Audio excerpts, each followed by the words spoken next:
സ്ഥാനാർത്ഥികൾ നാമനിർദ്ദേശം കൊടുക്കുന്നതിന് മുമ്പ് തന്നെ ഔപചാരികമായി തെരഞ്ഞെടുപ്പ് കമ്മീഷൻ തെരഞ്ഞെടുപ്പ് തീയതി പ്രഖ്യാപിക്കുന്നതിന് മുമ്പ് തന്നെ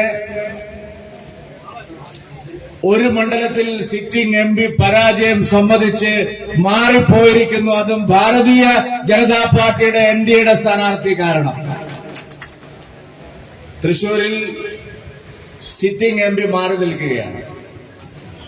ബാക്കി എല്ലാ മണ്ഡലങ്ങളിലും സിറ്റിംഗ് എംപിമാരെ വെച്ചിരിക്കുകയാണ്. തൃശൂരിൽ അവരെ സിറ്റിംഗ് എംപിയെ മാറ്റിയിട്ട് മുരളീധരനെ കൊണ്ടുവന്നിരിക്കുന്നു എന്നാണ് പറയുന്നത്. മുരളീധരൻ എപ്പോഴും ജയിക്കാൻ വേണ്ടി മത്സരിക്കുന്ന സ്ഥാനാർത്ഥിയല്ല. മുരളീധരൻ ശിഖണ്ഡിയെ പോലെയാണ്, തോൽപ്പിക്കാൻ മുന്നിൽ നിൽക്കുന്ന ആളാണ്. അത് നിയമത്തെ ഞങ്ങൾ കാണിച്ചു എന്നാണ് പറയുന്നത്. മുരളീധര, ഇത് നിങ്ങൾ ഇനി ഒരു തെരഞ്ഞെടുപ്പിലും കേരളത്തിൽ ജയിക്കില്ല. കോൺഗ്രസിൽ നിന്നുകൊണ്ട് നിങ്ങൾക്ക് ഇനി ഒരു തെരഞ്ഞെടുപ്പിലും കേരളത്തിൽ നിങ്ങൾ വീണ്ടും വേറൊരു പാർട്ടി മാറേണ്ടി വരും. ബിജെപിയെ തോൽപ്പിക്കാനാണ് അത്ര മുരളീധരൻ. സാധാരണ സ്ഥാനാർത്ഥികളെ പ്രഖ്യാപിക്കുമ്പോൾ അവരെന്താണ് ആദ്യത്തെ വാചകം പറയാറുള്ളത്? അവരാദ്യം പറയാറുള്ളത് ഞാൻ ഈ തെരഞ്ഞെടുപ്പിൽ ജയിക്കാനാണ് വരുന്നതെന്നാണ്. പക്ഷെ ആ മഹാൻ പറഞ്ഞിരിക്കുന്നത് ബിജെപിയെ 3ാം സ്ഥാനത്തേക്ക് ആക്കാൻ വേണ്ടിയിട്ടാണ് ഞാൻ മത്സരിക്കുന്നത്. എന്തിനാണ് ഈ ഒരു കങ്കാണി പണിക്ക് താങ്കൾ കൂട്ടുനിൽക്കുന്നത്? എന്തോ പിടിച്ചെടുക്കാൻ വേണ്ടി വരുന്നു എന്നൊക്കെയാണ് ആളുകൾ പ്രചരിപ്പിക്കുന്നത്. ഒന്നുമല്ല.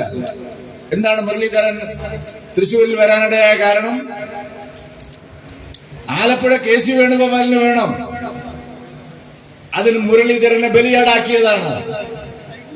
അല്ലാതെ മുരളീധരൻ എന്തോ നേടിക്കളയാമെന്ന് വിചാരിച്ച് തൃശൂരിലേക്ക് വന്നതല്ല. എന്താ ആലപ്പുഴയ്ക്കുള്ള പ്രത്യേകത? ആലപ്പുഴ UDF-ലെ ഏക മുസ്ലിം സ്ഥാനാർത്ഥിക്ക് കൊടുക്കാൻ നിശ്ചയിച്ച മണ്ഡലമായിരുന്നു. ആ മണ്ഡലം എടുക്കുമ്പോ വേറെ എവിടെയും മുസ്ലിം സ്ഥാനാർത്ഥിക്ക് കൊടുക്കാനില്ല. കണ്ണൂർ സുധാകരൻ വിട്ടുകൊടുക്കുന്നില്ല. എത്ര കാലമായി ഈ സുധാകരനൊക്കെ മത്സരിക്കുന്നു? പുതിയ ആളുകൾക്ക് മാറിക്കൊടുക്കണ്ടേ? അതല്ല രാഷ്ട്രീയം. ഞങ്ങളൊക്കെ നോക്ക്, PK കൃഷ്ണദാസ്ജി, കുമ്മനം രാജശേഖരൻജി, BJP സംസ്ഥാന പ്രസിഡന്റ്, എല്ലാവരും മാറി പുതിയ ആളുകൾക്ക് അവസരം കൊടുക്കുകയാണ്. സുധാകരൻ ഇത് ആരോഗ്യ പ്രശ്നമുണ്ട്, ഞാൻ മത്സരിക്കുന്നില്ല എന്ന് 2 കൊല്ലം മുമ്പ് പറഞ്ഞ സുധാകരൻ അവിടെ അള്ളിപ്പിടിച്ചിരിക്കുകയാണ്. അപ്പൊ പിന്നെ മുസ്ലിം സ്ഥാനാർത്ഥിക്ക് എവിടെ കൊടുക്കും? പിന്നെ വടകര മാത്രമേ ഉള്ളൂ. അങ്ങനെയാണ് യൂത്ത് കോൺഗ്രസിന്റെ നേതാവിനെ വടകരയിലേക്ക് കൊണ്ടുവന്ന് പാലക്കാട്.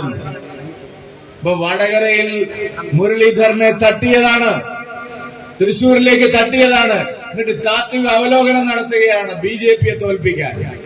BJPയെ ഇത്തവണ തൃശൂരിൽ തോൽപ്പിക്കാൻ മുരളീധരനല്ല, നിങ്ങൾ എല്ലാവരും ചേർന്ന് ഒരുമിച്ച് മത്സരിക്കാനും സാധിക്കില്ല എന്ന് പറയാൻ ഞാൻ തയ്യാറാവുകയാണ്.